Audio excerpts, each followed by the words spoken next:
second. Okay, we should be recording. All right, everybody. So this is the start of a new series where me and a friend here will be going over Hegel's The Phenomenology of Spirit. We're going to take it section by section, and we're also going to take it uh, section by section within the sections as well. I had read this book last year for the first time, but I really wanted to read it more rigorously this year, so that way I could really take away um, the full wealth of knowledge that's in this book. So that being said, we're going to start today with a preface, but I'd like to let you introduce yourself now to everybody. Yeah, so like you said, I'm a friend of yours, and I've known you for about maybe 4 years. I would say we've never really met in person, but I would say that we have um, we have a lot in common, like intellectually and politically as well. Um, so that's nice. But also, yeah, I guess like I mean, I'll just go by my internet alias here because I don't want to dox myself particularly. But I have a Twitter account. It's at snout14 capital S if you want to look me up. But yeah, Gabe's the one who actually solicited me for this, because I never really had any real experience of German idealism or any of these Enlightenment philosophers.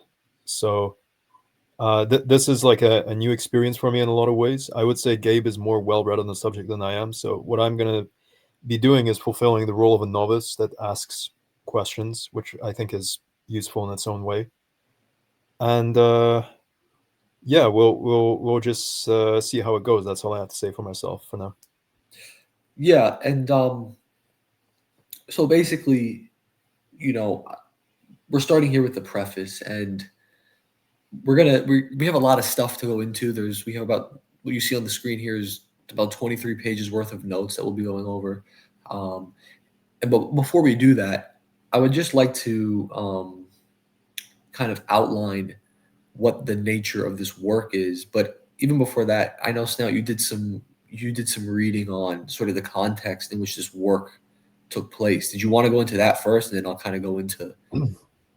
Yeah, so I read a little bit of a biography of Hegel, and so yeah, so he was born in 1770, and he was a part of a generation um, that grew up in the context of the German Enlightenment and uh, 18th century German Romanticism.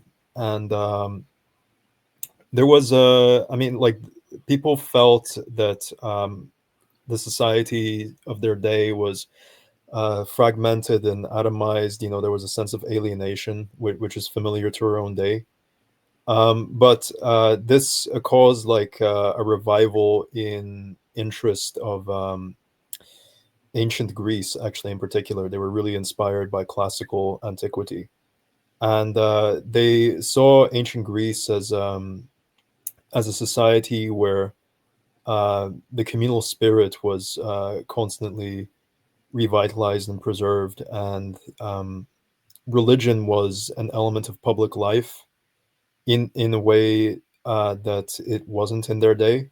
Uh, so but by this point, religion was considered a private matter already because of the separation of church and state owing to the wars of religion, or what have you. So they saw this as like a fundamental break in the life of the community, where like the secular and the religious were uh, already starting to drift apart, and this was causing a sort of deadening of society and alienation. So they like some of these German some of these well, I would say this was a pan-European phenomenon, but some of these philosophers, they wanted to go back to the spirit of classical antiquity by just reviving Hellenic paganism, but Hegel didn't see it that way. He thought that he could apply um, this sort of Enlightenment rationalism to Christianity in order to revitalize it. And this was the substance of his early theological works, including the Life of Jesus and I believe, the Positivity of the Christian Religion, which was an early manuscript that he wrote. But this all took place like in his 20s. You fast forward maybe a decade, and he's writing the Phenomenology of Spirit, and he has this official academic post at the University of Vienna. And by now he is thinking about the relationship between philosophy and science. Although like religion is, I suppose, like kind of in the background by this point. Like right now, he's working on sort of like an alienation between the department of philosophy within the university and the scientific departments. So like you definitely know more about this than I do, Gabe. So you can take it from there. Yeah. And by the way, I was only muting because I'm just kind of nervous that there might be an echo, but it doesn't matter. Yeah, so you said something there that I think is going to directly relate to what we're going to be going over tonight. And you talked about this idea that was going around at the time of alienation. And this is sort of the beginning of the preface. He kind of talks about how at the time there's this idea that not only are science and philosophy juxtaposed, but also that science is going to supersede philosophy, and philosophy is kind of like this outdated system of knowledge that can't really give us, a real rigorous understanding of the world. It can maybe tell us a couple things, based off some principles, but ultimately the way to know things in the most complete sense is science and direct Empirical. empirical observation. And Hegel is going to, in a way, Hegel kind of understands this mindset because throughout the preface, he's critiquing philosophy as well. But he's not critiquing philosophy as such. He's critiquing what one may refer to as casual philosophy, um, which I guess could kind of be understood as philosophizing without a proper system by which, or a proper method by which you're doing that philosophizing. That is ultimately where Hegel's going to try to direct us throughout this preface and also the book as well in a way. Um, and I guess from there I might as well just get into the first section of the notes here because it's kind of just directly related to what I'm saying. He says philosophy and science are not juxtaposed. Anyone taking science seriously and had studied the history of science knows that science found its origin in philosophy, namely Aristotle. Contemporary philosophers of science also exist, and Quine, Sellers, Doom. These like he didn't reference these people obviously because they weren't alive, but this is my Yeah, well, it should be clarified that these are your yeah notes. This is actually verbatim yeah from Hegel.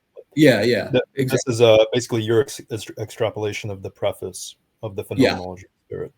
Um, However, philosophy can easily be taken straight if not grounded in a form of thought universally applicable to science, just as it is in speculative thought. And ultimately, this is where the idea of dialectical logic comes from. The dialectic that you often hear used as a term, and quite frankly, it's a word that's been kind of bastardized by a lot of people. A lot of people use that word; they don't really know what it means, and they'll reference Hegel; they don't even know what he's talking about in any concrete sense when they speak of the Well, dialect. it's problem reaction solution, right? Yeah, exactly. This is sort Right. of like yeah, the boomer interpretation of Hegel, if you will.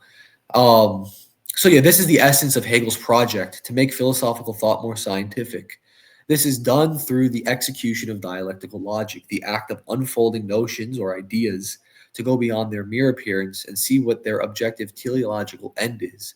Hence the emphasis on the force of negativity as that force, both internal and external, which is the basis for all knowledge and the first principle upon which we come to know things. And think about it this way: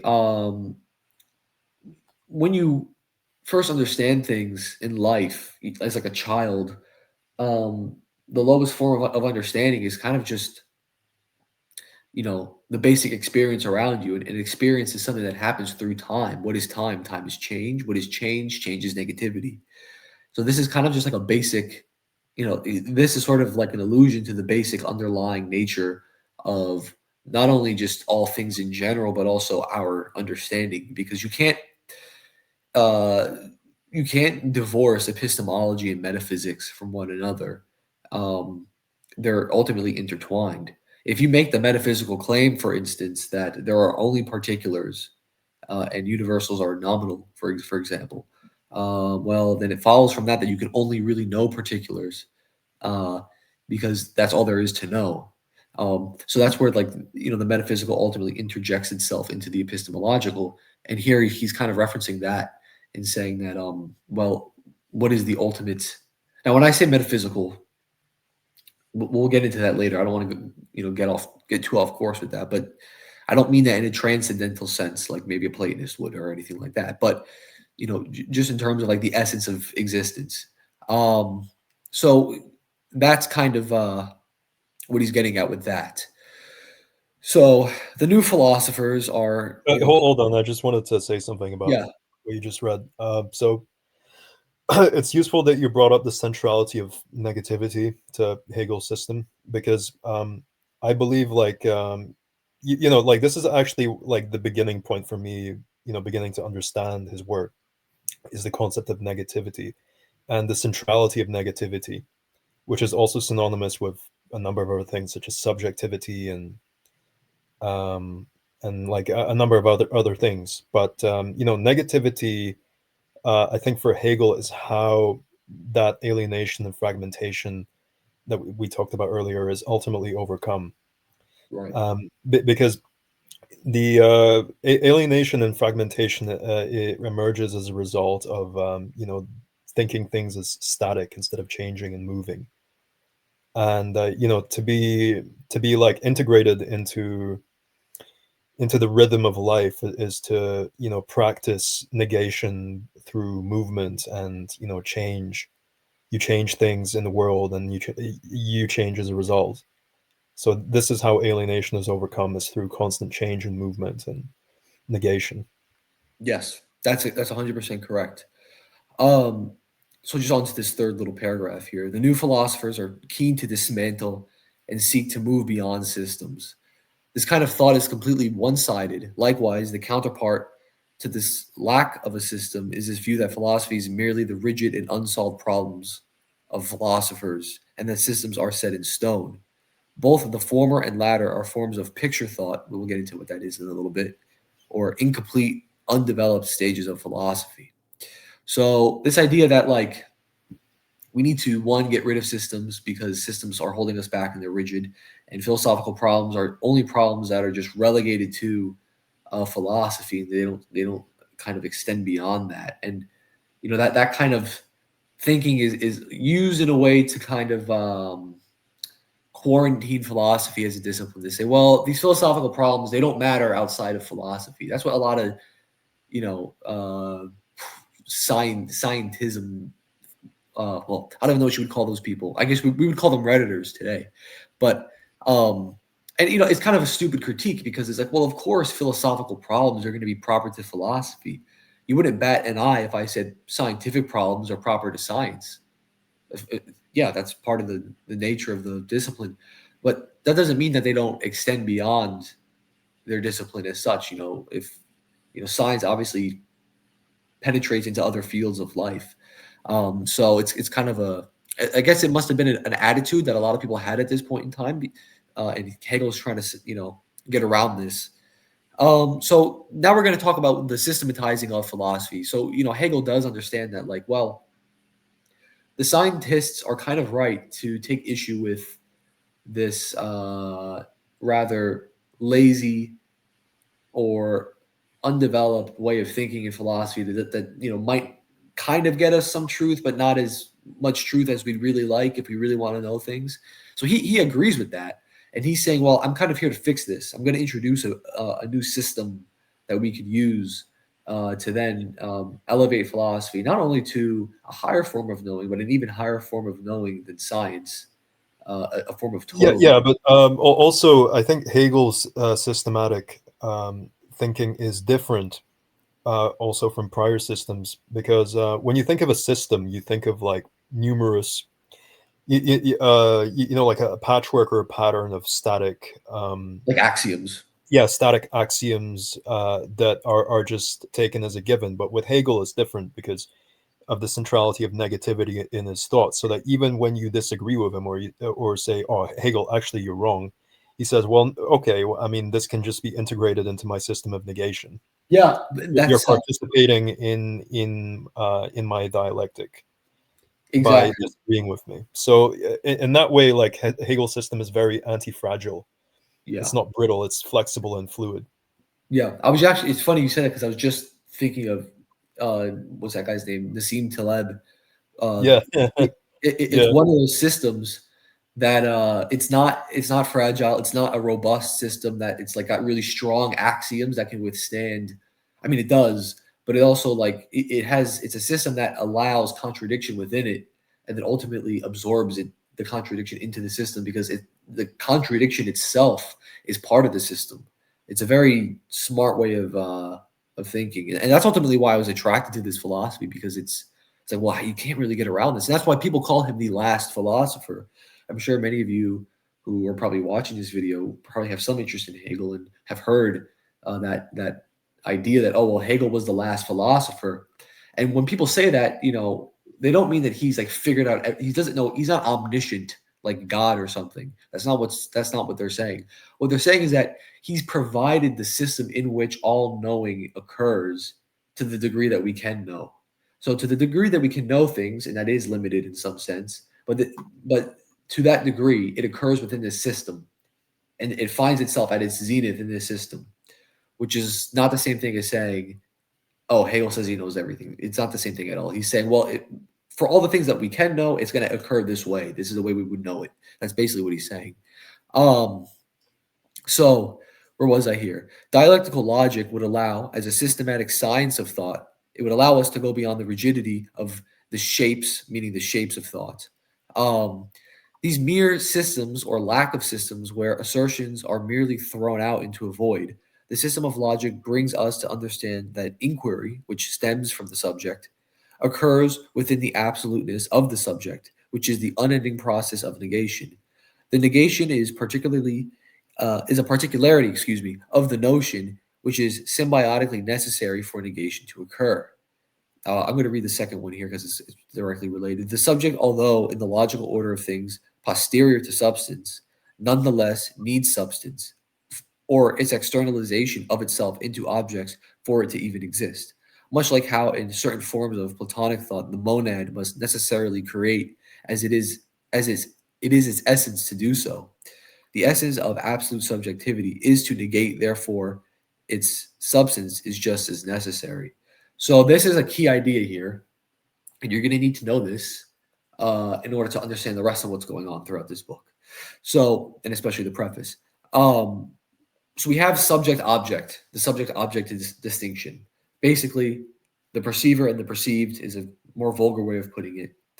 And so you have the subject, and then we're all subjects. Now, for Hegel, we exist in a sort of larger subjectivity, even beyond ourselves, but that's will be addressed later.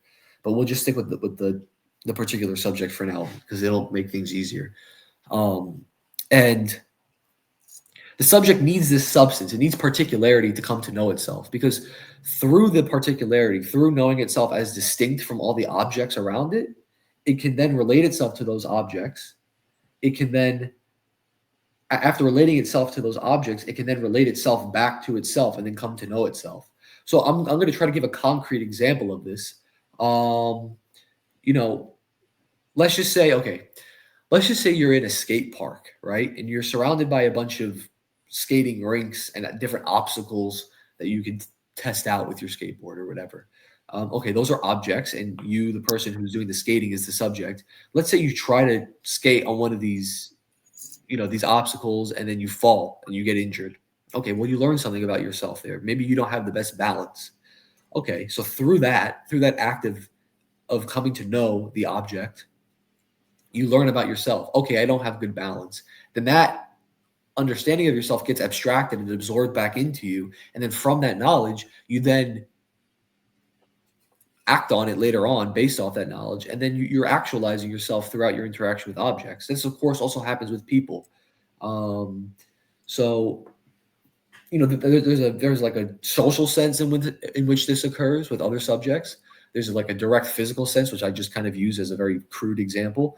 Um, there's also a sort of metaphysical sense, if you will, of understanding this, where like, okay, well, I am a distinct thing from the things around me, and the things around me are shaping the way in which I exist and relate to other things. And then because of that, I now know what I am, sort of, and I could abstract that into my rational thinking, and then Well, I think another example, which is useful because it really gets at the essence of what a subject is how a child learns to move its limbs while it's growing up.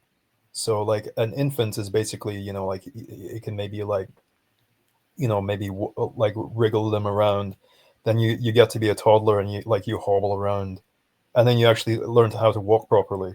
yeah, And that's this is you responding to your body, which is not you necessarily, not you in a distilled essential sense.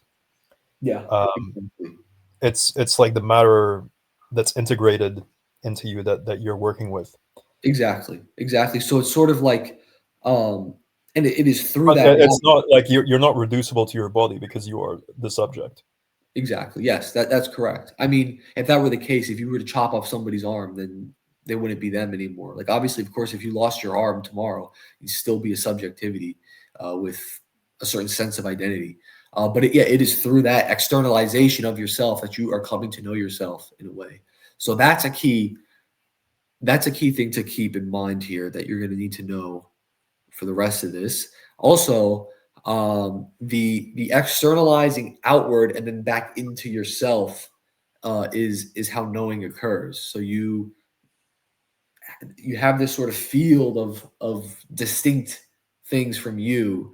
Through that, you know that you are you and not something else, and then that's a return back into yourself. That's a very basic understanding of this, but this gets more complex as the subject itself has more complex layers to it, which of course will be addressed later. Um, so just we're almost done with this first page. Nonetheless, we are now here introduced to that absolute subjectivity, which is that system of inescapable negation. The absolute can be understood via the notion, which gives us some understanding, but it's incomplete. Now, I need to sort of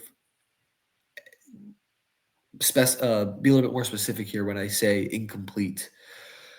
So for Hegel, there's the notion as such, which is a little hard to define.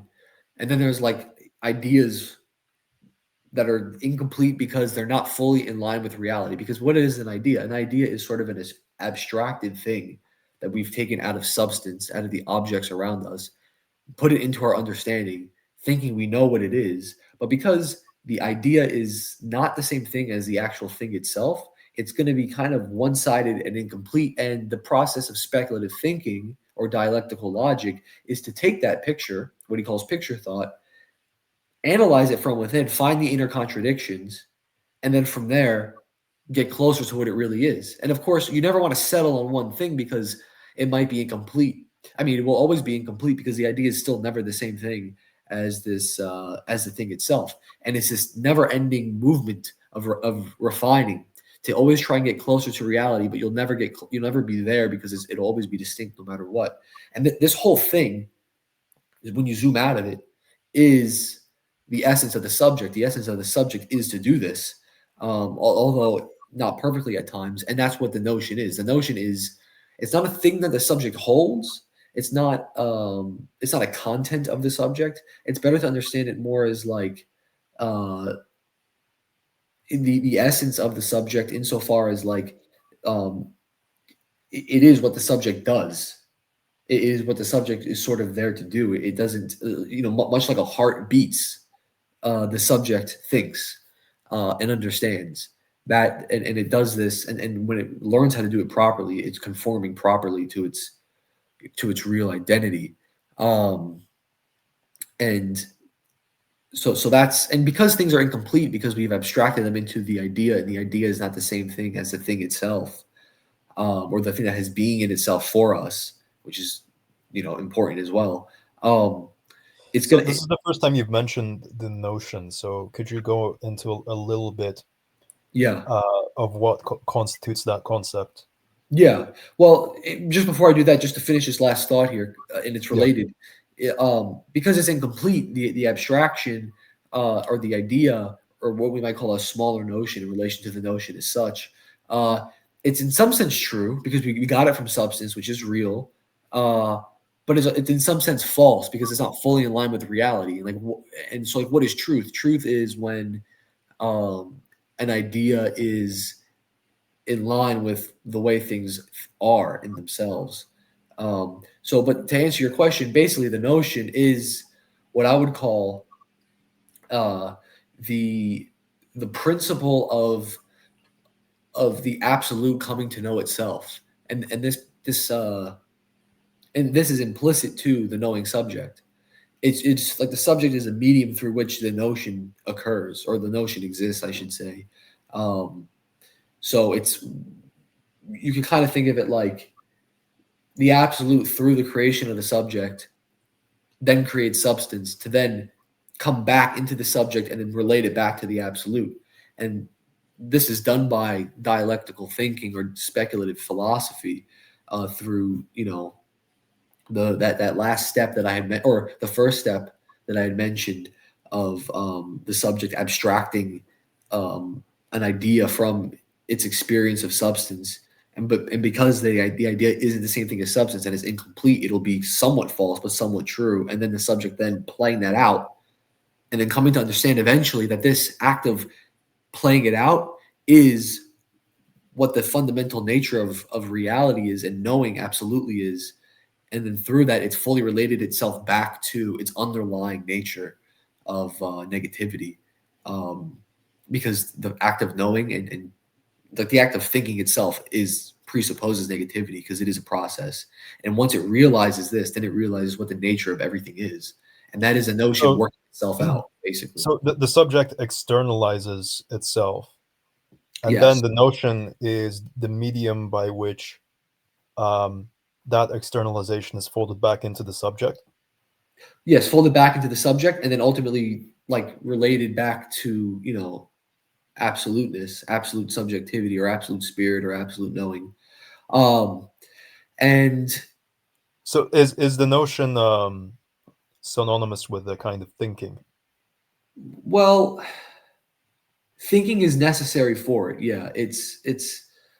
Um, I wouldn't say thinking as such. I would say it's speculative thought that really is the notion. It's, I guess, to put it in a very basic sense, it's reality coming to realize itself through itself is how I would describe it in a very um in layman's So terms. the notion is an idea which is distinct from a thought necessarily. Well, it's not any particular idea because all ideas are proper to it. Uh, it's Oh, you could just say it's sort of like idea as such, or truth as such, maybe understanding as such, working itself out through idea in the subject, and then okay. eventually, yeah, Okay. So idea is something more particular than notion. Notion is more universal. Is that yeah, right? yeah. That's a better way of understanding it. I would say that, yeah. And it's like you could almost think of like particular ideas as the kind of the means by which the notion works itself out through the subject. Like it's a necessary component in a way. Mhm. It's like the instrument by which the notion moves, and that's what determinate negation is. Determinate negation is, well, you have this idea, you have speculative thought, and inherent to this idea because it's incomplete. When you think it through, it then necessarily leads to a more refined idea. And the reason it's determinate negation is because there's no way of escaping that through thought. It's not like it's necessary to thought to have it be negated because it is incomplete, and truth to be fully complete is to then accept movement. So, and to accept movement is also to accept this determination. And so that's, it gets a little bit tricky because, like when I was reading this for the first time, I said to myself, well, how can it be determinate if, I'm not like, what if I just don't think? Then it's not determinate. I could just like not let it, be determined at that point. But that was a sort of wrong way to look at it, I realized, because it's not about willing. It's more about like, well, proper to reality's comprehension of itself, it is determinate. Whether or not we understand it as particular subjects doesn't matter. It'll it's necessary that it manifests itself in these particularities to then come to know itself, either through a knowing subject, either through a particular knowing subject, or maybe like the interaction between knowing subjects throughout history, which build on top of each other's knowledge. Um, and it's basically, since the notion is defined as the movement of thought, and the movement of thought can only go in a certain way, it is determinate in that sense. And I guess Hegel would say, well, if you haven't determined, if you haven't negated anything, then you're not really thinking. You're just stuck in picture thought. And um, yeah. So it's like that determination is proper to thinking as such, if thinking is done properly. And he would say these other forms of quote unquote thought aren't really thought; they're more so just relating images to one another. He gets into the specifics. So this composite concept that you use, determinate negation, is that right? Yeah, That's what you said. Okay. yeah. Um, so, and I'll just get to this last little note here. Finite and infinite are one, as the finite and infinite are limited in that they can't be anything else but their notion. But as they cannot be anything else, they are never ceasing to be what they are, making them infinitely what they are. This is, of course, this is, of course, the case only in the way they manifest as notions to us, which are heavily flawed. To try it, and I should have used the word idea here looking back, but we kind of get the point now. To try and apply the science. Where should you have used idea? Uh, when I speak, when I say notions to us, which are heavily flawed, I mean that's not completely incorrect because Hegel will use that word like notions in a plural sense. But Mm. I think it would have been a little bit more clear to newcomers to like just use a different word, to like make the concept a little bit more distinguished. And that's also like one of the difficulties with Hegel is like at one point in this preface, he starts talking about the subject in a completely different sense as a grammatical subject, which makes things really confusing.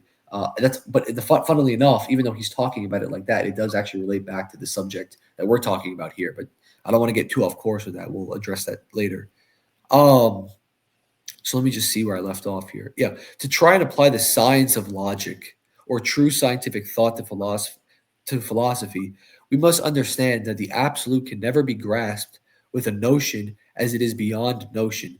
It can somewhat be grasped, but it will be limited, and thus every understanding of the absolute in its incomplete existence as a notion is simultaneously a misunderstanding. So this is key here.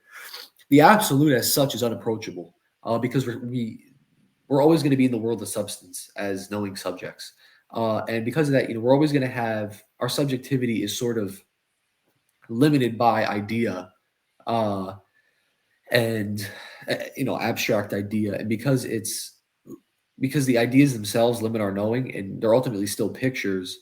Any idea we have of the absolute will be imperfect because it is nonetheless distinct from the absolute. But Uh, didn't you say earlier that the notion is the means by which the absolute comes to know itself? Yeah, but coming to know itself doesn't mean coming to know itself like as such in and of itself. It's like coming to know that like there is this principle here, but like the ultimate form of knowing for us is to know that we can never fully know, um, because But negativity. we're obviously not the absolute.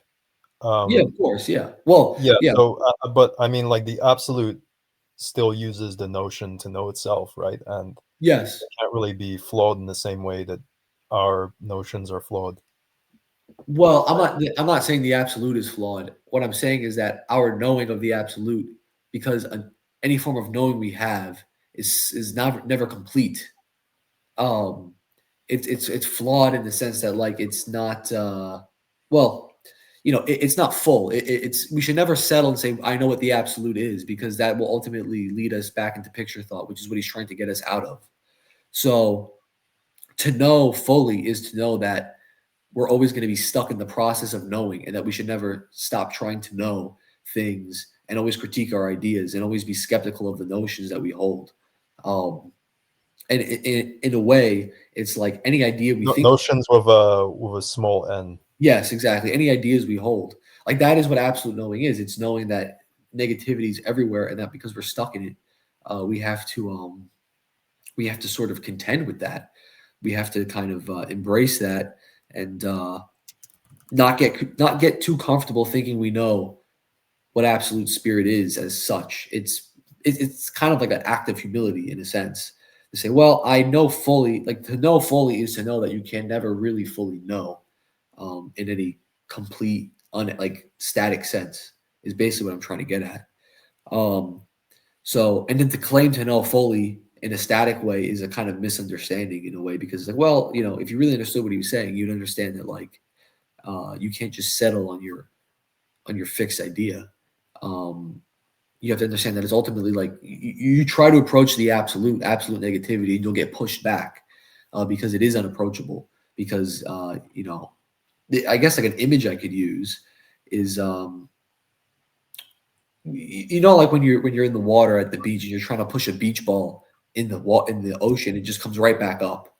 Um, like that's what claiming to know absolute negativity as such in and of itself would be. You'd be you just create an image in your head. Well, that's not the same thing as the absolute, but you know that there is an absolute, and that this absolute is motion, it's evanescence, and that's about as far as we can get. That's what it means to know fully, and to embrace that truly, and to truly know you understand it, is to know that we can never settle on just thinking we know things, as they are, and we always have to have room for looking internally to the ideas that we hold. So let's move over to the next page, because we have a lot to get through here. I mean, I guess I don't have to read every single paragraph, because that'd probably take too long. But I can briefly go over these, and then we'll just talk loosely. Um, and anyone can pause to read these as they wish. Um, okay, so there was also feeling the absolute via intuition, which goes beyond understanding through the notion, or the act of turning the concrete into abstract. This has its benefits, as it allows you to understand the process of the unapproachable absolute by simply intuiting the process of it through feeling. This is, of course, limited, and can be taken too far, namely when the subject takes this intuition of the movement of substance, mystical thought, to be superior to notional scientific thought. It begins to pedestalize substance over subject, not understanding that the latter is just as much needed for the former, and the former is only a product of the latter's self dispersing of itself. Here, we see that Hegel understands that both logical and mystical thought have their place and must be balanced with each other. He most likely did this as in order to account for a real theory of human consciousness, you must account for the irrational elements of it as well. And yeah, I do think that. I think, he's like, well, if I'm trying to like understand, the thinking subject or subjectivity, experiencing consciousness, whatever, I'm gonna have to take into account the irrational element that is part of us. Um, and I think that's what he was trying to do here. And yeah, Well, so isn't it true that to this day, like neurologists have never been able to explain exactly how consciousness is formed or how it comes to be? yeah, that is correct. They to what I know, I mean, all they can really point to is just like the firing of synapses, but that's not the same thing as consciousness. Um, I'm not experiencing synapses. I'm experiencing, a world around me that's not the same thing as, you know, when actually Hegel will address this later on. He'll say that, well, science just points to a bunch of substance and points to a bunch of different objects in the world, but it doesn't get towards actually underneath them.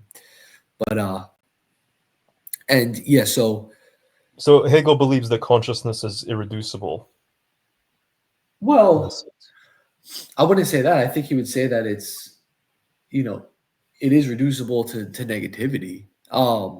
But like in so is Not every irreducible, not reducible to matter. or Yes, that's I would, correct. Yeah, yeah. he definitely wouldn't be a materialist in that way at all. Um, and yeah, so when it begins to pedestalize substance over subject, not understanding the latter is just as much needed for the former, and the former is only a product of the latter's self dispersing of itself.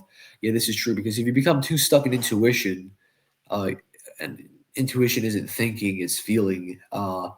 You're of course you're not going to move beyond substance because in a way like the experience of substance, right, like the experience of the book in front of me right now, it's also kind of a feeling too. Hmm. Like feeling is experience. Like I'm not like really choosing to experience the book in front of me. It's just kind of appearing to me. That is that is sort of synonymous with feeling. The experience itself is prior to reason. Yeah, exactly. Yeah. um so let's see.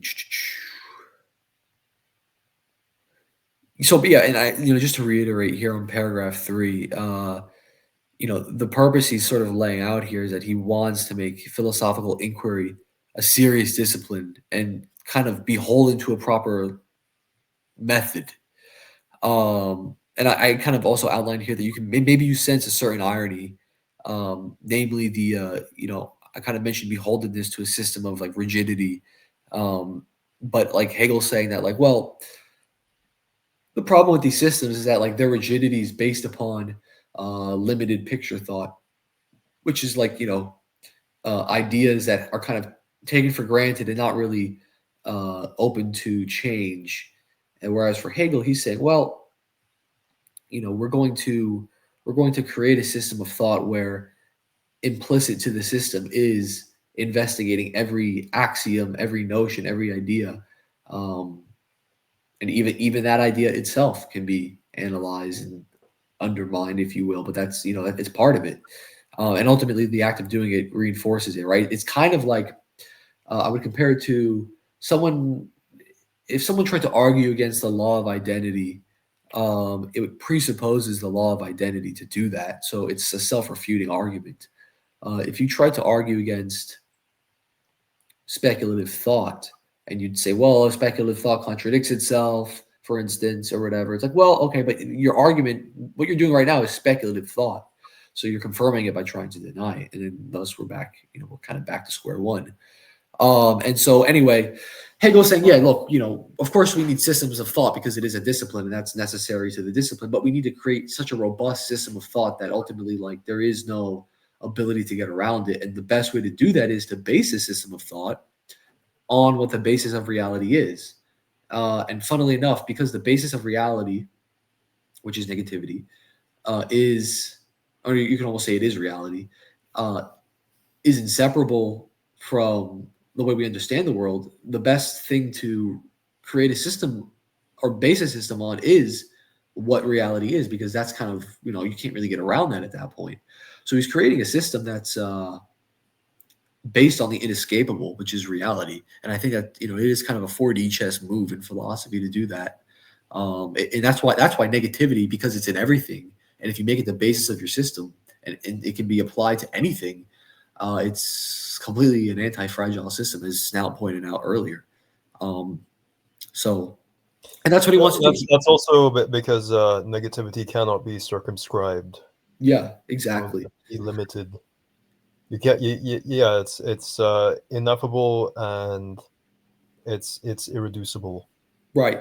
Exactly. And so So like, like it's always gonna like evade um your capture of it, because as soon as you capture something, you limit it with it within particular boundaries, and that's what like and you have enough of these captures and you build up like basically like a house of cards that could fall down at any moment. But negativity is not a house of cards. It's like it's like water that goes through a crevice or something. yes, It's not the opposite of brittle. It's fluid and constantly moving and changing and shaping itself according to a particular context, but it still retains its essence. It never dilutes itself. Um, right, and so yeah, exactly. Like you, if you base your system on what reality is, your system is kind of foolproof. Also, I just need to. Well, let me just read this right here. This is two. Of course, the system of negation will be understood as a notion, but this understanding is incomplete, as it is a notion which is always limited. This is the notion with a small n. The absolute is not possible to grasp in its essence, but only through its shapes, which are limited. Even the concept of an absolute as such is nonetheless is a shape. The center of absoluteness, its essence, can't be grasped, only its being through its manifesting in becoming negation. Okay. I mean, we kind of went over that already. Also, this I need to apologize for this. This thing right here, this modernist movement and leftists and liberals, this shouldn't be here. This was a note that got put into this by accident. I just realized that now as we're going over it, and I'm hoping that my thread on Twitter I, didn't. I don't know. Do you want to start talking about politics? No, because it's going to completely throw us off course here. But I'm looking at this now and I'm just like, wait, because I did post like before we started this whatever podcast. I put all these notes out on Twitter in the form of threads for anybody who wanted to read them. And I don't know if I like accidentally incorporated this into it without seeing. That would have been kind of funny. Well, whatever, it doesn't matter. I mean, this is So this is just the one paragraph, and then it goes back to yeah, also exactly. Hegel. Well, now I'm paranoid that like in the 23 pages I have of this, there's gonna be like my house address or something. And it'd be kind of funny. It'd be really funny to dox myself through Hegel notes. Anyway, I can't so wait when like this starts talking about Mussolini or something. yeah, exactly. I'm gonna have like some. The thing is, like, what I'll do is like I'll have videos of like or like sort of I'll lay out rough ideas in my notes for videos. I'll like video essays I'll turn into the future, and sometimes I'll combine them on one page, and that's why this happened. So Mhm. hopefully, uh, whatever. I guess this is a teaser for something to come. I guess for the audience. Anyway, Okay, we'll discover more Easter eggs maybe yeah, as we go along. yeah, exactly. But so let me just read these little notes here. The subject is a developmental being and has a plethora of potential. You must account for all the objects within which provide a wealth of knowledge. Yeah, that's true. Um, let's see. Things fade into memory. Prior forms are set aside for new forms, but in an absolute system, they will have their place. Science basically just relates objects to one another. It's stuck in the world of substance, doesn't relate objects to the subject and the relation of negativity. So he's coming around science and he's coming around this scientific and philosophical time period where science is superseding philosophy. He wants to make philosophy more rigorous. So what I want to comment on here is two things that are really important. So the subject is a developmental being, that, our particular subjectivity. What he means by that is basically and you'll see throughout the book, like starting from sense certainty to understanding to reason and so on. He relates to these higher and higher topics, eventually reaching civilizational understandings of things such as religion or whatever. Obviously, religion is it's an intersubjective thing. It's a communal thing between multiple subjects, and like the more elementary forms, they are moved on beyond, uh, and but they're still incorporated into the latest form of thinking, so to speak. So like if when you move from sense certainty to um or yeah, I'll just give like a better example. Like if you abstract an idea from substance and you notion you turn it into like an idea, uh or rather a notion, I should say, whatever, the same thing. Um of course you're going to be forgetting about substance, but its substance is going to be incorporated into that idea because that's its origin. And actually, because you forgot about substance, this is why it's incomplete because they're different. You only took one aspect of your experience and then sort of made it the thing as such. And this thing is moving as you're doing that, and it's changing, and it really has a completely dynamic way of existing that you're kind of ignoring only for a certain aspect of it. An That example you, of this is the statement that apples are sweet. yeah, Yeah, exactly. That is a perfect example. Because not all apples are sweet. They're like green apples Well, aren't. there's some that are not ripe yet. There's some that are rotting on the Yeah, ground. exactly. Some are raw. Yeah, perfect. That's a perfect example actually. So it's like, yeah, okay. I had this experience of substance relating to my subjectivity where the apple is sweet. So then from there, I sort of abstract this idea into my mind of maybe I'm rotating an apple in my head, uh, and okay, it's got red, it's whatever, and it's sweet, but it's like, okay, I mean, that's But sort of true. even within the domain of taste, you're wrong. If you apply that idea universally. Yeah, But like an apple has so many other characteristics other than taste. It also has color and shape, and and some of the things are texture. omitted. Yeah, and texture, and also the textures in apples vary. If you ever go to a place and you have like an apple that's like kind of gross, it's like mushy inside. Okay, no, that's not a crisp apple. Um, better apples are the ones that tend to be more crisp. So okay, so then like now you understand like the apple, what you think the apple is, you start to analyze it more, and then you realize, wow, this is flawed. My idea of what an apple is it's completely flawed. Now that is obviously, I'm sitting here thinking about it speculatively, but ultimately that's relating back to substance. But this isn't just like this doesn't really, maybe an empiricist would see that and say, well, that just proves that like experience matters more than idea because you have to go back to experience to understand that. And it's like, well, okay, yes, you do have to go back to experience in that example because it is a very like materialistic example, if you will. But like when you start getting to like logical ideas and like abstract ideas that ultimately do relate to substance, you can just sit there and then contradictions you can think them through without having to relate it directly back to experience. And I mean, or experience of the material world. And this idea that like, well, speculative thought is flawed because it wants to separate itself from experience. It's like, well, actually, no, it doesn't. It's just separating itself from a particular kind of experience, and that's the difference. But anyway, not to get too off course. Um, so what Hegel says about science, this shouldn't be this shouldn't be misunderstood. He's not saying science is useless. He's just saying it's a limited form of knowing. But the problem is that it claims to be the highest form of knowing. Science only relates substance to other substance. It only relates outside things to other outside things. For example, you have a human body, right? Okay, well, I have the biology of a human being. I can look at the cells, the functions of the organs, and then I can look at it on a chemical level. I can look at it on a physical level, like a physics level of whatever atoms, or if I wanted to. And then I guess in the modern age you can look at it on a quantum level. But all of these levels you can point to, they're all proper to the world of substance, or what we would call matter or space or whatever, the outside world from us. And Hegel says, well, that's great. Maybe you can know a lot about substance and you can relate substance to other substances, but that's not the highest form of knowing. The highest form of knowing is to take that and then relate it back to us, and then relate that whole relation itself back into what's relating us. Because in order for a relation to occur, they must be within something shared. Um, so and that's how you get back to absolute knowing, absolute spirit, or absolute negativity.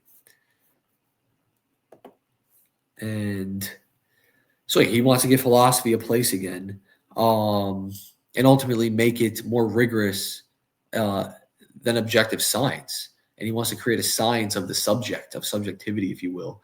And like by science, of course, he means like rigorous knowing, because obviously, like the root word of science is basically synonymous with knowledge, actually.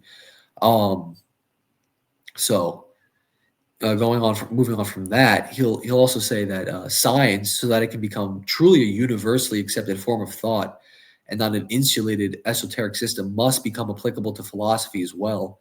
Philosophy must adopt a more rigorous method. So he's basically saying like, well, if we want science to be this all-encompassing knowledge that it claims to be, well, we have to apply it to these other domains that also claim to know.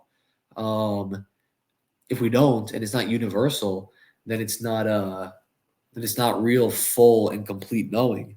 Um, sorry, phone call. Of course, every time I want to do something, I get a phone call. Anyway, um, so the subject is self movement. That is its essence. We've been over that. If you say the form of the subject is the same as its essence, or rather, the form of the divine being is the same as its essence, then it must be necessary, and this necessity is in the case of the subject is self-movement. The subject can never be fully grasped, as that would be to circumscribe the absolute, which once again reduces the absolute to a form of picture thought, And he'll use this example, which I put here as well. A equal A does not account for the subject, rather it puts it into a notion which tries to quantify the unquantifiable of the pure unity of negativity.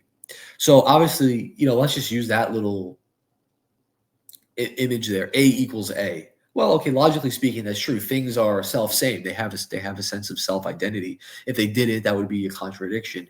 But like, even in like that, whatever you want to call it, A equals A, it presupposes a distinction between A and the first part of that on the one side of the equal sign and A on the other side of the equal sign. So there is like, well, actually, no, those aren't the same thing. It, you know, if I can distinguish between A and what it equals, which is A, then they're actually different. And of course, like the claim that the absolute is true. We're not denying that.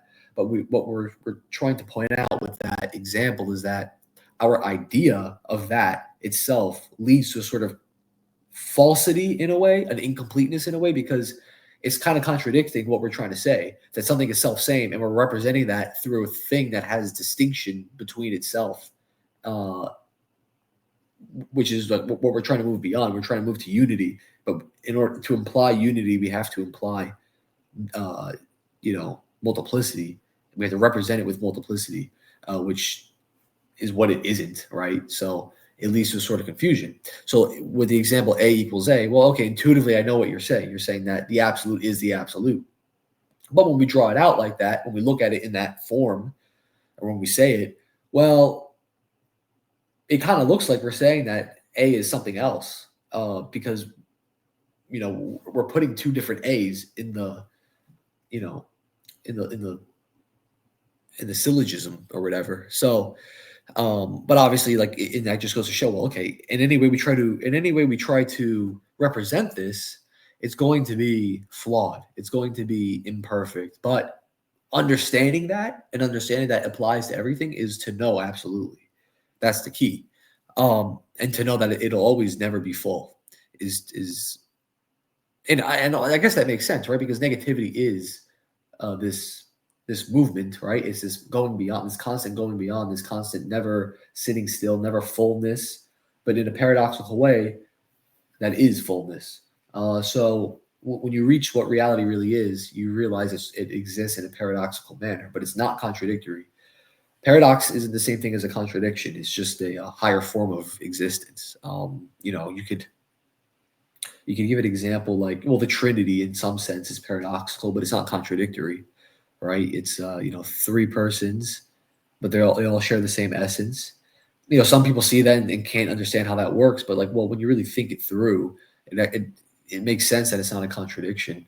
Um, it's paradoxical because it's counterintuitive, but it is logically coherent. Um, they share the same nature. It's a nature which exists in a different way, but nonetheless, it's fully the same nature that it is. Um, but not to get too off track with that. So he's going to talk about monotheism here.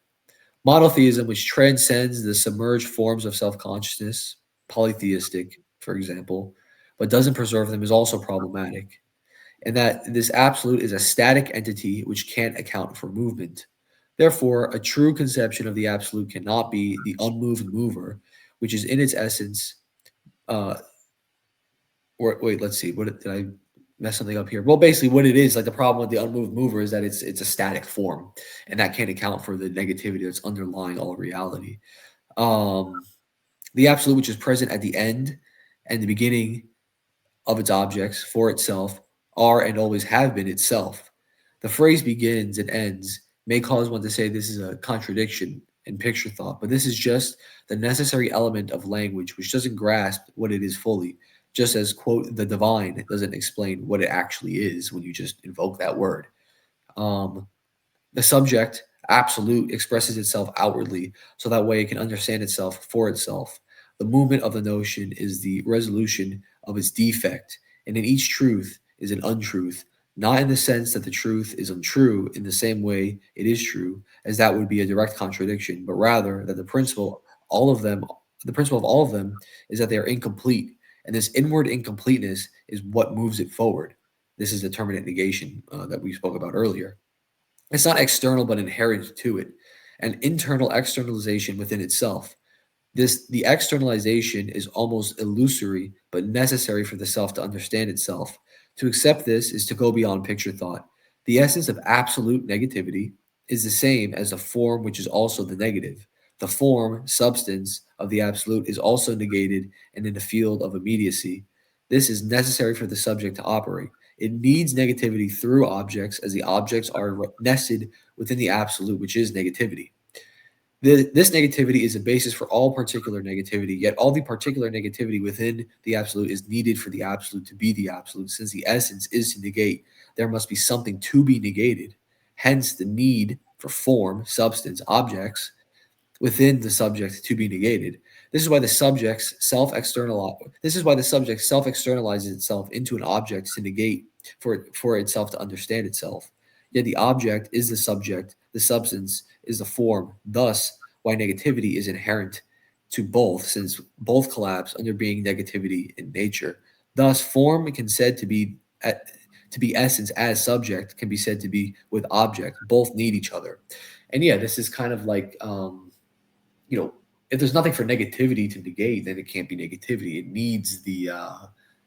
needs that field to sort of swim through or operate through. Um, I think that that kind of just speaks for itself. Uh, because negate is to change, and to change is to have distinction, and to be distinct and plural is to be in the world of substance. Um, so, anyways, I've been going on for a while. If there's anything you want to add, feel free. Uh, yeah, I'm just kind of puzzled by the last sentence of that paragraph. The one that says, "Thus, form can be said, I should say, Yeah, uh, can be said to be yeah. essence, as subject can be said to be one with object. Both need each other." So, basically, um, well, kind of what I was just saying before, right? Like object and subject need each other. Uh, the absolute or the negative needs this sort of field of positivity to negate, in order for it to be Hmm. negative. Uh, so. So the this externalization is inevitable. Yeah, I said something earlier when we started recording that I wish I corrected before. Not corrected, but like explain a little bit more in depth. Like this externalization, I don't want people to think that like I'm talking about like a willing. That's kind of a bad way to put it. I mean, Schopenhauer uses that word like willing, but he doesn't mean it in the sense that like we usually mean it when we use the word will. There's no like mind that's saying that's like consciously projecting itself out like that in a way. It's more of just like think of it as like a force of nature almost. It's kind of just like an impersonal uh self-multiplying uh is what Hegel is describing. And Hmm. it's like so of course, so if something is going to be negated, it has to be something and not something else. It's a particular thing. Particular things are proper to the concrete world of substance, and that's why it's necessary for um, this negativity or and the subject. It is like a sort of it's a precondition, but also like uh, it also has to be negated as well. You can't have like even if you just had a world that wasn't moving and there was just like static forms, you still have distinctions between things in this non-moving world, and the distinctions themselves presuppose negativity. So you can't. The reason I want to bring that up is because even I said to myself, well, okay, obviously we exist in space and time, and I could see why like these things are moving and changing, and that is negativity. But like, what if we had a world with just space? It's like, well, okay, well, we still have distinction, and well, distinction is negativity. And to say distinction doesn't exist obviously leads to a contradiction, because then you would say that, like, well, at that point, you'd be led to say, well, there's no difference between true and untrue. So, like, we couldn't even have a debate at that point about the topic if we took that route. So, let me see here. Uh, so yeah, now we're moving on here. As we've seen in the last part of this exposition of Hegel's phenomenology, we see that the object is primarily concerned with elevating philosophical inquiry to that of science, making it more rigorous. At this point in time, science seems to be overtaking philosophy, and Hegel wants to reestablish philosophical inquiry in a respectable and serious light. Philosophy is flawed for the reasons we went over hitherto. However, so is science. The issue with science is that it only relates objects to one another, but has never really contended with relating objects to subject, which is what I said before. Therefore, we see that science applies its method arbitrarily to the world of substance, but refuses to look inwardly to the world of spirit. The fundamental flaw with science is that it is stuck in the world of substance and applies its method only inasmuch as it can relate substances to one another, but never the subject. Upon this, it rests in a prideful manner, proclaiming itself as the ultimate and universal form of knowing. However, this claim is suspect, for that any claim of being the highest form of knowing must be more than just a mere esoteric knowledge maintained by a few set of individuals. The highest form of knowing must be a knowing that can stem from within and then end and be universally recognized as such. It should be exoterically accessible and not contingent upon methods which require the use of tools outside the speculative subject, which is the absolute. Absolute and total knowledge must ultimately stem from the absolute and not some limited scientific method which ultimately rests within it, which is seen by its mere preoccupation with the world of substance. To then fully approach this higher understanding which necessitates the subject, in it we must understand what it is, what it is that the subject truly is. The subject must be understood as a developmental being, even though this development occurs within its absoluteness. The subject is at the beginning of the development truly the same as it is in its end. So, that's kind of just almost like reiterating what I've been going through, but I think it's worded here much better. Um, if you want a full form of knowing, Hegel is saying we can do that by simply looking inwardly. Because if we are the absolute, because even as subject, we're part of this thing beyond ourselves, but also is ourselves. And because we reflect what that is, we can simply start from our base experience of a bird flying outside, and then reason through speculative philosophy all the way back to what the essence of existence is through and using dialectical logic. That's what he's saying. And he's saying science claims that it can do something to this same grand degree, but it can't. It can only, you know, it can tell me what a bird is. It can tell me about its organs, its cells, its biophysical makeup, its chemical makeup. But that's about it. It can't really tell me the underlying nature of it all. And that's fine. That's what it's meant. It's not meant to do that. But we're trying to go a step beyond that kind of knowing. Well, Hegel is, and he wants us to as well.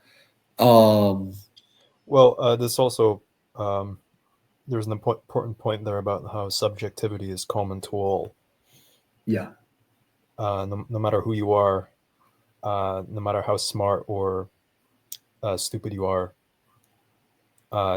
still a subject. that's correct. Yes, and this almost reminds me kind of like natural theology in a way, like how Aquinas says like, well, we can reason to God through our experience, and he does that by arguing about actuality and potentiality. Like you can't, like, these are sort of fundamental things, and kind of in a way, like the actuality potentiality distinction is a distinction of, he's kind of talking about negativity there, even though he doesn't use that word, but it is basically what it is. And he's saying, well, from there we can realize that things can only be a certain way. They can't be any way else, or else we lead into absurdities. Hegel is basically saying the same thing, although he's doing it in a different sense with also different presuppositions than Aquinas. But uh, it's the principle is similar. It's saying that there are different degrees of knowing, and there's more specific kinds of knowing that are focused on particular aspects, but other ones are more trying to build larger pictures, which is what he's trying to do. Um, and that starts with looking inward, basically, because to look inward is to look at reality, because we are reality. Um, so let's see here. Where did I? Uh, Yeah, okay, so it has always been the absolute. Uh, well, where did I start here? To then fully approach the higher understanding which necessitates the subject. In it, we must understand what it is that the subject truly is. The subject must be understood. Oh, I did read that already. Sorry. Okay, so it has always been the absolute. However, the change that occurs within it occurs at the level of knowing. Hence the final phrase, absolute knowing. Hegel refers to the image of the embryo. Here, the embryo of a human being is in itself a human being, yet, of course, undeveloped, which is to say, it is implicitly human, if not yet fully formed in its determinate nature. This development is, of course, occurring within the self knowing of the subject, and isn't a development of the absolute subject as such. Rather, in its absolute essence of negativity, is the basis for the said development. This is why, as we mentioned hitherto, the absoluteness of the subject, the negative void, is unapproachable as such and will always be understood in the form of a picture or notion, semi complete but nonetheless always unresolved. The essence of the subject is self movement. Thus, movement or absolute negativity, which as the subject can never fully be grasped, the subject can never fully grasped, as that would be to circumscribe the absolute, which once again reduces the absolute to a form of picture thought. A equals A does not account for the subject; rather, it puts it into a notion which tries to quantify the subject, um, or it tries to quantify the unquantifiable of pure Did unity. you read all of that last paragraph? Yeah, well, that I think I might have just like reiterated that, Maybe. but I don't actually I don't mind having read that again because it's better. That was written better than the first part, so Okay. it's fine. Um, so let's see here. Well, now we're on the next page, and Yeah, like this is part of the same paragraph. yeah. Well, I'm just On going my through these again just to see the upward mover and its inability to account for the absolute negativity underlying all things must. Okay, yeah. This is we kind of went over this stuff already. Um, Well, this last sentence, likewise, to portray the absolute in other notions such as divine unity, doesn't tell us anything of what it is. Yeah. I mean, you're just invoking unity, but that doesn't really get to the bottom of what that means. You have to Yeah. actually, and this is kind of like, you know, a good example, like when you see normies talking about God, right? They never define what that is. And that's a problem because how do you know you're talking? And I don't, okay, I know I sound like Jordan Peterson right now, Hmm. but like, okay, even though he never answers that question directly, he does kind of make a correct point in saying that like, well, you have to actually define what you mean when you invoke that term because it's like what Christians mean by God is different from what the Muslims mean, and it's also different than what Platonists mean. So you have to like in order to really understand, in order to predicate something of a subject in a grammatical sense, you have to actually understand what the subject is, and to do that, I mean, you also do have to go back into predicates again, and uh, you can't just invoke something and think you know it. You have to really, take it to its conclusion. Like, well, okay, so let's say I invoke unity. Okay, well, unity is, if unity exists, then so does this and that. It's like, well, hold on, slow down a second. Let's actually break down what unity is. Well, and then we go into what that means, what it doesn't mean, what it can be, what it can't be, and then once we refine our understanding of what that is, then then we can truly start to know. Let's see here.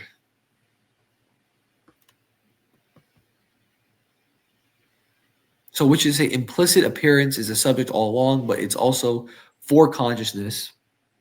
Well, let me see. Sorry, I'm just going over some stuff here, uh, but the audience can read along. Uh,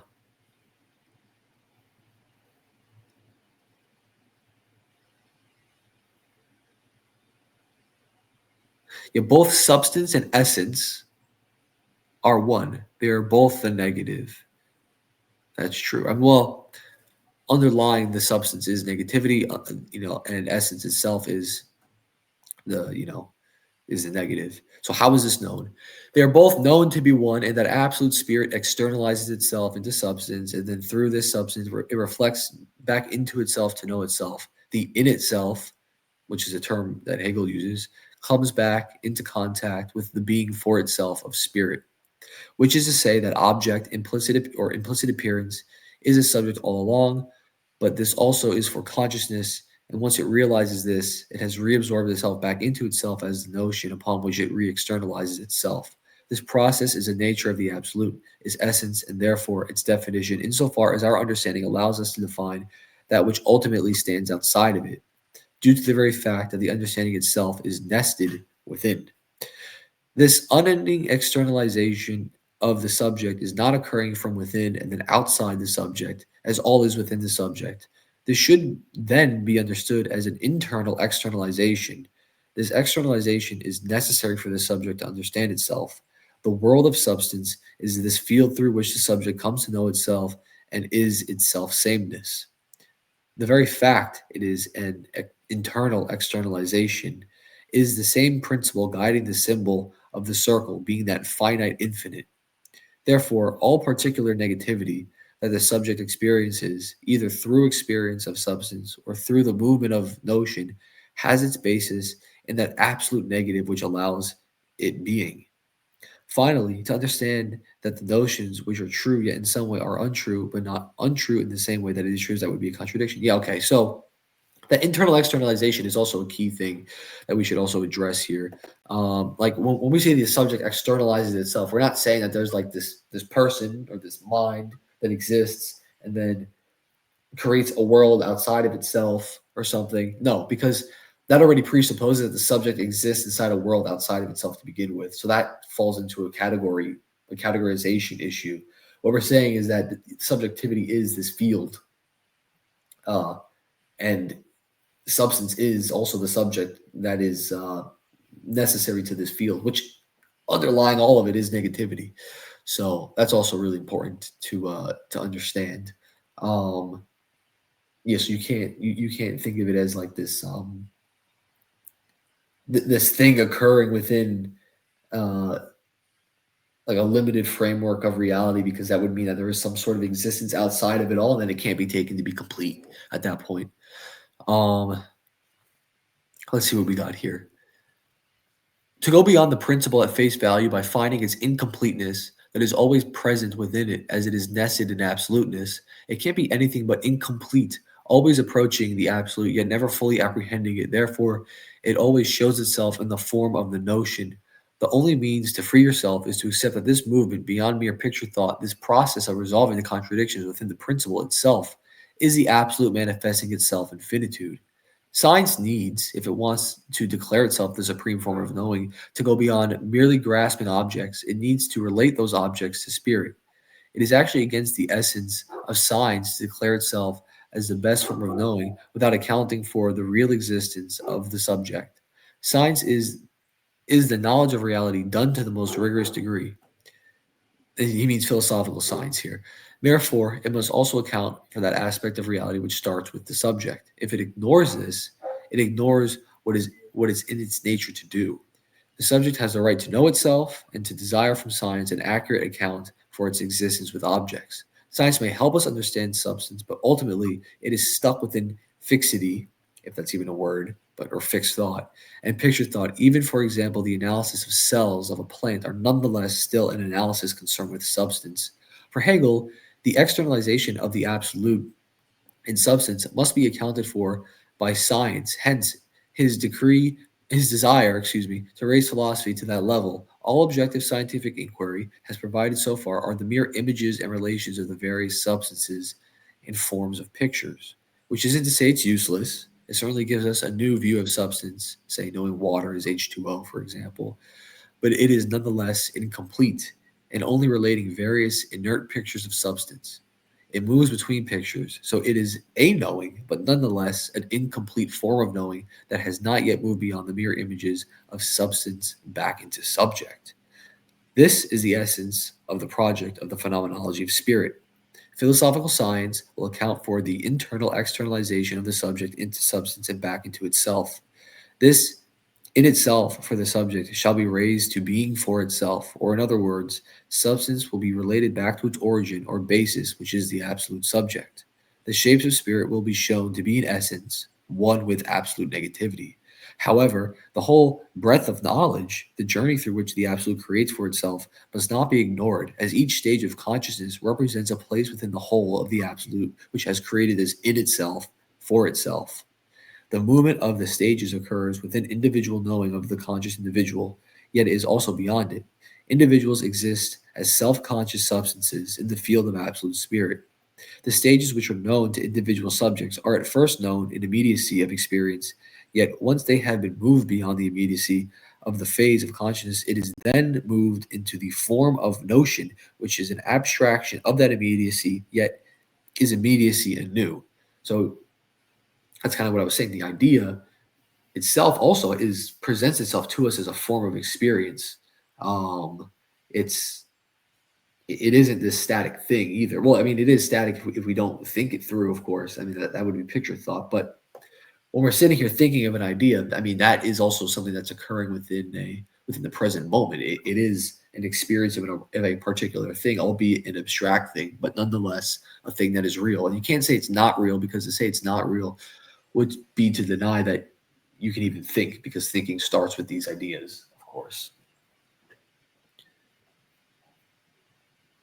Okay, moving on to 7. Also, yeah, and by the way, if you feel like you need to add something, you could jump in whenever. I don't want to. Sure. Yeah, Yeah, I don't I want to go understand. past. Yeah. It's Uh, just I'm getting a little bit tired, but yeah. Well, we yeah. could wrap this up soon. We don't have to go. We can always do a part 2. So I don't mind doing Sure. that. Well, we're already almost an hour and a half in, so but Yeah. you said you didn't want this to be over 2 hours. Yeah. Well, so maybe we'll go for like 10 more minutes, and then we'll maybe divide it into a part 2. Does that sound good to you? Sure. Yeah, that would be great. Okay. And then, yeah, so we'll just do that. And that'll probably be good for the audience anyway. They'll be able to follow along. Okay. Science must grasp this subject substance relation, this process of internal externalization. Substance, through the act of science, moves from being in itself, implicit determined ontologies, back to into being for itself, absolute negativity or subjectivity. So the subject is this process of coming to know itself. The subject in this process of coming to know itself must go beyond the mere familiarity and contentment with its knowledge of itself in its particular. It must go beyond picture thinking once again, or else it fails to develop. The movement between fixed pictures is exactly what knowing is. To stay within or at the picture is to stay within ignorance. Philosophy itself must take care to move beyond the casual analysis of mere problems and come to create a full and comprehensive system.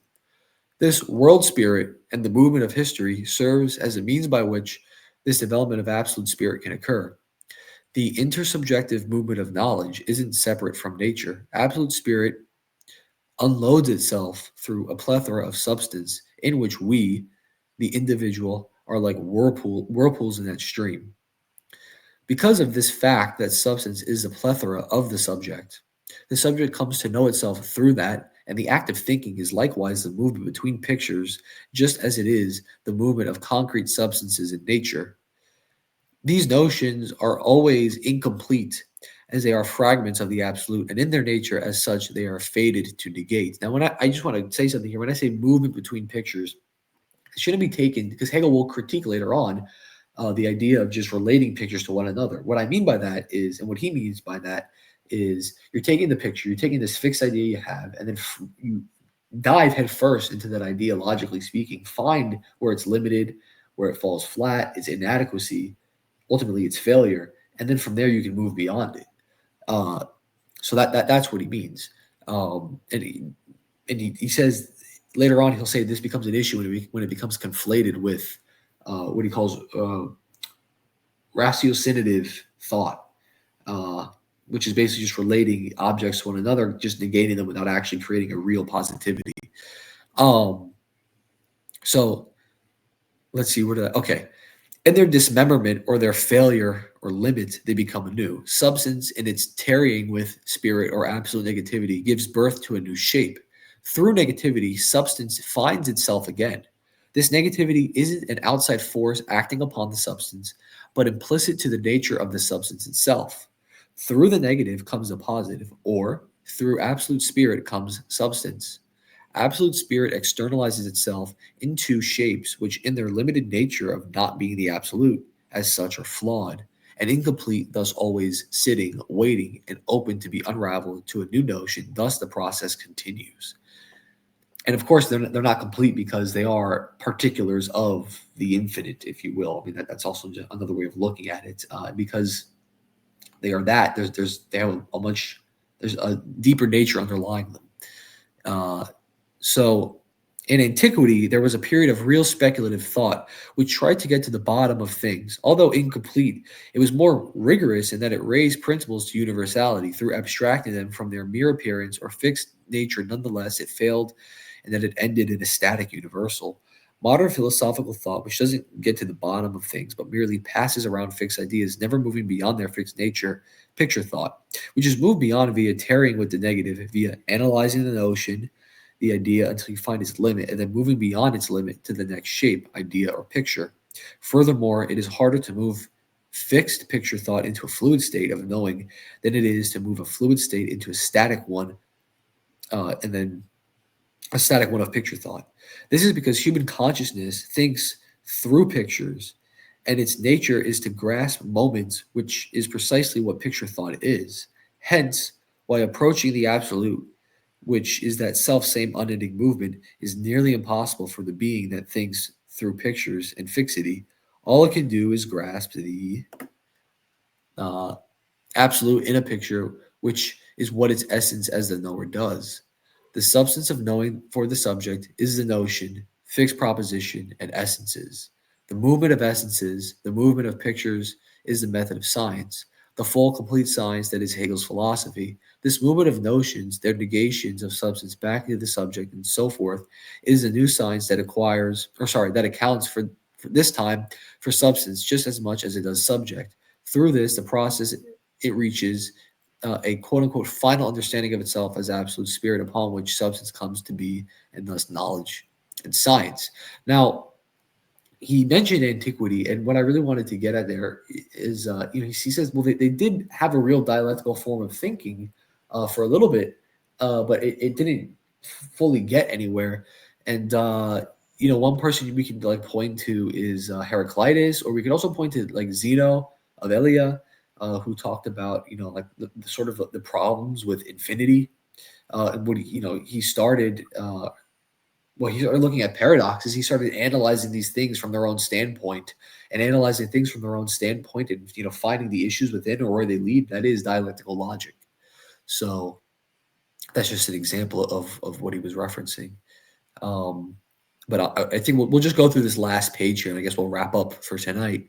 Um, the knowledge of spirit as the primary precondition for all substance is what is distinguished it is what distinguishes this science from the mere science of substance or nature, which, as we said in the start of this essay, well, this is a video, is merely concerned with the outer externality manifest.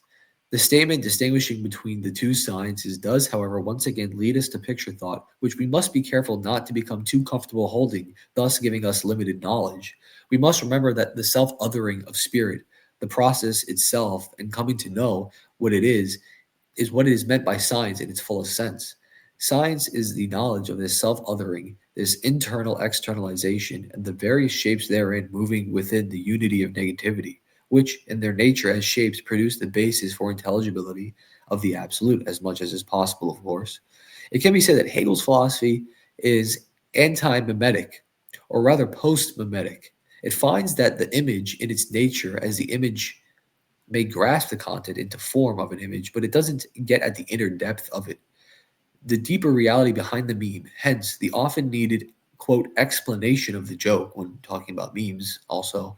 However, this issue has always existed and does not exist chiefly in philosophical thought, which is prior to any physical image. Uh, no, it does exist, sorry, chiefly in philosophical thought, which is prior to any image. Spirit in its self othering or externalization into substance thus creates the distinction between subject object or the knower known, both necessary for one another and necessary for spirit to know itself, its object belonging to it. This distinction is the negative in general, or in the most immediate sense. Hence, the basic and most elementary shape of consciousness being sense certainty, the subject grasping object, the knower grasping what is known. Ancients have noticed this. Think of those such as Heraclitus, which I just mentioned. But what they failed to realize, uh, or what he failed to realize, is that this movement of objects seemingly juxtaposed to the subject is not outside the subject, but is, in essence, the subject. The object which moves is the subject. It is for the subject that this object moves as itself. It can therefore be noted that Hegel is starting at a point of sense certainty, and it being the most elementary form of knowing and being is an attempt to start the philosophical science from the most presuppositionalist standpoint as possible. Once substance is recognized as subject, it then becomes one in knowing. It is then realized to have shared the same essence, hence the return to self sameness. Substance and subject are both equally true in their essence. We can thus regard the false as a lack of the absolute. So, with that being said, I Is guess, there more? Is there more in the next page? uh, let's see. Absolute subject and essence. Therefore, the false is defined as incompleteness. The false, is the negative in itself, devoid of its content or substance. So yeah, that's I think you could really. And this is also a key idea. So we have this idea of of internal externalization, which is necessary for the subject to know itself. But we want to. Well, I guess I could just read this last little section here, and then we could finish on this point, and then that'll kind of be the segue into the next episode of this. Hmm. The false is the incomplete substance taken to be true in itself. Uh, Whereas the true is the movement united to its positive and negative aspects taken as whole in the completeness of absolute spirit. The false is a negative in itself without its relation to subject, giving it holistic completeness. To know something falsely means there is a disparity between the subject and its substance, and that the subject hasn't fully grasped the in itself, the being of the particular substance. Now, absolute knowing is the negative in itself. So you may then ask, is absolute knowing not real? Well, obviously not. It is real, but it is separable from its externalizing into positive substance, um, through which its essence as a negative moves. And this movement is necessary to its essence, as its essence is to move, as movement is negativity in itself. Hence the emphasis I've put on truth being the wholeness of the subject. So yeah, and then basically incompleteness, excuse me, uh, is the negative, basically the void of the content or the subject. It's you know trying to you're basically The substance rather yeah, than subject, you should say. yeah, exactly. It's you know you're basically looking at the substance devoid of its underlying essence. uh you're taking the picture to be No, but now you're saying the opposite. Not yeah, no, like, I'm sorry, I misspoke there. yeah. What I okay, so the last part of this actually contradicts this paragraph, but that's just it should be the opposite. Reverse that. I should have reversed this in notes, but um Yeah, is so falseness is negativity devoid of substance. yeah, well, it's basically well, it's negativity devoid of substance, or it's taking uh if you just have substance, or and you just have that, right? You have picture thought, and that's not what reality is. It's a moving thing. But now if you just have negativity without the substance through which it moves, well then you also don't it can't really be complete either, because it's needed for that. So it's actually true in both ways, looking at it in both ways. um So it is even the absolute subject is fully integrated into substance. yeah, it's inseparable. You need it for the whole thing to be what it is, for the whole thing to work, really. So if you try to, so I guess incompleteness is, or what we would call the false, is picture thought. It's static thinking, but it's also like just having, like, if you try to have pure negativity without that, that's also just not it's not completeness either, because substance is necessary to the completeness of the whole thing. That's why or not me, that's why Hegel kind of outlines this in a symbiotic. This relationship is symbiotic. One isn't Yeah, really. and just from the way this absolute subject is described, it's obviously not synonymous or congruent with God in the classical Christian sense. Yeah, It's like it's an impersonal force, right? yeah, But exactly. so, but Hegel nonetheless believed in the reality of this impersonal force. Yeah, he did. That's correct. But he didn't identify it with God. He didn't think it was God, right? From what I know, he didn't. Um, I mean, I think his stance on God is probably debated, as we've heard from other people. But He went to a Protestant seminary and he was a Christian, even, but he did have some. He had a complex relationship with religion, I think. yeah, But he was a Christian, as far as we know, right? yes, as far as we know, he was, and he well, there's just ton of direct evidence for that. But yeah, so that's, I think, just to hone in on that last point before we end here, um, and what we ended on here, page 9. Okay, so we got about halfway through. Uh, the false is basically synonymous with the incomplete. The incomplete is either picture thought, taking this static idea to be what as absolute when it isn't, because the absolute isn't a static thing; it's movement. But likewise, to say that the absolute is just like pure negativity without anything else, well, that's also incomplete, because proper to negativity is the field of substance. So, with that being said, I suppose we should just end here. If there's anything else you want to add, I don't really have anything else to add for tonight. That's about it from me. Uh, yeah. Well, I mean, we went over an hour and a half of these notes for the preface of the Phenomenology of Spirit, and um, I mean, there's basically with this one central concept. We've been talking about the same thing for an hour and a half, which is negation. Yeah, Um, and like just to emphasize the centrality of that concept within Hegel's thinking. But there's a multiplicitous way in which we could apply negation in regards yeah, to how it relates um, to reality and the world. hundred Uh, percent. it's yeah, I mean, like that's why. Well, to go back to Heraclitus, we mentioned Heraclitus. In some way, his philosophy is quite similar to that of Hegel, because he says that everything, like the logos of reality, or that which underpins reality, which structures reality, is fire. But he didn't mean it in the material sort of elementary sense of fire, but like a metaphysical fire, which is also synonymous with flux or movement. And so one of his quotes is, "You never step in the same river twice."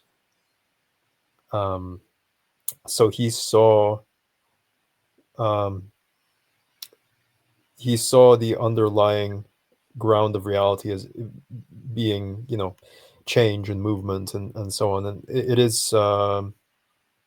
I think Hegel thinks the same as Heraclitus. He thinks that reality is about movement and change and negation. Yeah, no, that's 100% true, and that's ultimately why like he will critique focusing too much on the concrete and focusing too much on movement without focusing on what's being moved is just as bad as focusing on um, you know uh, things the things that are getting moved as they are in themselves. You need both of those things to have a complete understanding. You need to You, have a you, base. you could say this is kind of like an Apollonian and Dionysian juxtaposition, right? Yeah, in a certain way, he's sort of synthesizing or Because the the yeah, Dionysian is like frenzy and movement and sort of recapitulation, or yeah, um, I guess surrender to like the primal forces, yeah, which is negativity. But you have the Apollonian, which is structured forms and um, defined forms within limited space that are circumscribed, Exactly. uh, and you need both. You need both in order to attain to the fullness of reality. And that's the problem, right? So like, he's saying that science is focused too much on the world of substance. Philosophy is focused too much on the abstract. So like, what one is too, in a sense, Apollonian, one is too Dionysian. But it's funny because the problem in the end is always the same. If you go too far in one direction, you end up in the same issue. You end up back in picture thought. And if you think too abstractly, you get stuck with abstract pictures. If you think too concretely, you get stuck with the concrete pictures that you have extrapolated from substance, and you take that to be reality. In the end, both become dead forms of knowledge because they're focused on dead images, either from stemming all the way to the highly abstract or stemming all the way to the highly concrete. Um, Furthermore, if you're just kind of just if you're just like completely immersed in change, and you can't really think at all because you need things to guide your thinking. Uh, so that's kind of just like, I guess, but that would be to be stuck in sense certainty, which is like the lowest form. It's hardly even knowing at that point. So anyway, yeah, we'll wrap it up there. But we'll definitely do a part two on this, and that'll and we'll be able to move beyond the preface. All right.